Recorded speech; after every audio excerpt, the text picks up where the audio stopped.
Hello friends नमस्कार जय Jagannath teach with KP रे आपण मानकु मु स्वागत जनाऊँच।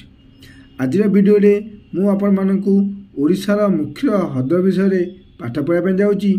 ओडिशा रे केतोटी हृद अच्छी एवं यह कोउटी प्रभावित होउची, यार वर्ग किलोमीटर केते, यह संपूर्ण विवरणी यही वीडियो रे मु आपण मानकु पढ़ाई जाऊँगी।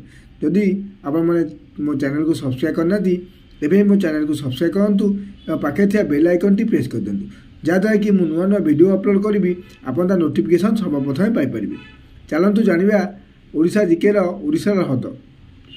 ओडिशा मोट सर्वमोट 6 गोटी हृद अच्छी। एक आसला अंशुपा हृद, यह जलर गुण हूँ मधुर अटे मीठा। यह कटक जिले में अच्छी, क्षेत्रफल हूँ 42 वर्ग किलोमीटर। 2 नंबर आसला भेजीपुट हृद, यह जलर गुण हूँ मधुर। यह गंजाम जिले में अच्छी, यार क्षेत्रफल हूँ 157 एकर। 3 नंबर चिलिका हृद, यह हृद हूँ लवणाक्त जल। यह पुरी एवं गंजाम जिले में प्रभावित अच्छी। यार वर्ग किलोमीटर हूँ 515 वर्ग किलोमीटर।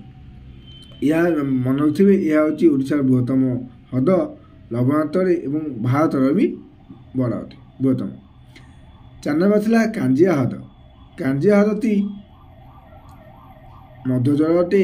यह जिला अच्छी खोर्धा जिले में, यह कांजिया हृद अच्छी। यह क्षेत्रफल हूँ 134 एकर। 5 नंबर आसला सल हृदर जल हूँ मधुर। यह पुरी जिले में अच्छी, यार क्षेत्रफल हूँ 15 वर्ग किलोमीटर।